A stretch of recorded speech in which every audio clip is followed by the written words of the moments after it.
Daniel अजीज साहब, अमरीकी नायब सदर का कहना है कि पाक भारत जंग हमारा मसला नहीं है। फिर आपने ये दोनों स्टेटमेंट देखी, वाइस प्रेसिडेंट का इंटरव्यू आपने देखा कि उन्होंने वाज़ेह तौर पर क्या क्लियर किया है।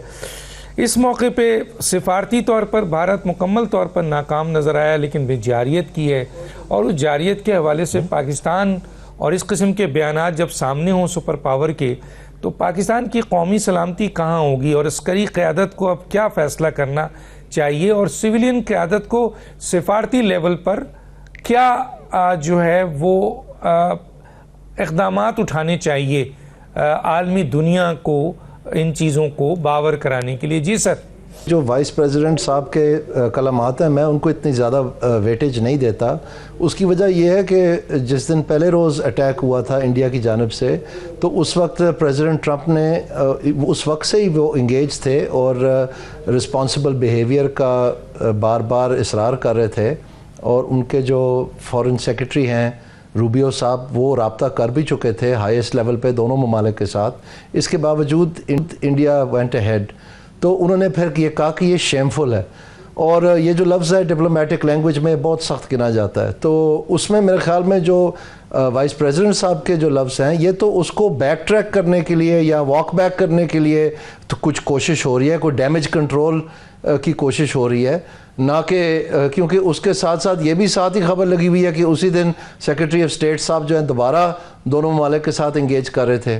और ये भी खबर आ गई कि पहले ये था कि शायद सिर्फ हमारे वज़ीर आज़म के साथ बात की और उनके फ़ॉरेन मिनिस्टर के साथ बात की है, जबकि बराबरी में उनके प्राइम मिनिस्टर के साथ भी बात करनी चाहिए थी, जैसे हमारे शहबाज शरीफ साहब हैं।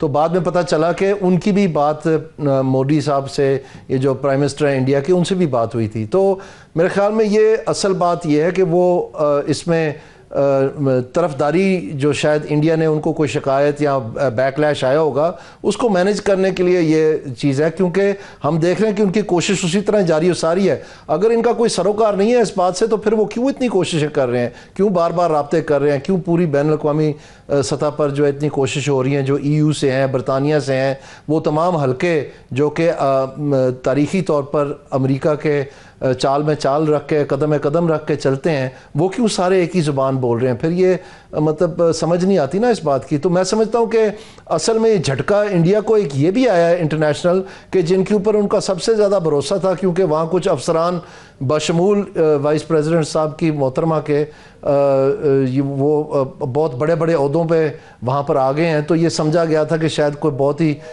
इनका आपस में कोई ऐसा राब्ता नया हो गया जिसमें उनकी हर गुनाह माफ़ होगा। ऐसे हुआ नहीं एक्चुअली।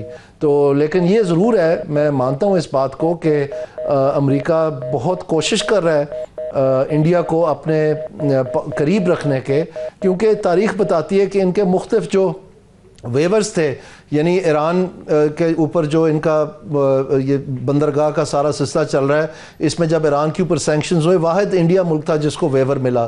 फिर इनका एक और लॉ है कैट्सा, जिसके तहत अगर किसी भी मुखालिफ ममालिक से कोई असला ख़रीदेगा तो उनके ऊपर भी सैंक्शंस लगेंगे। तो ये S-400 एक मिसाइल सिस्टम है, रशिया से इंडिया ने ख़रीदा, तो उस वक्त तक वो कानून राइज हो चुका था, तो इनके ऊपर सैंक्शंस लगने थे, इनको उस पर भी वेवर दे दिया।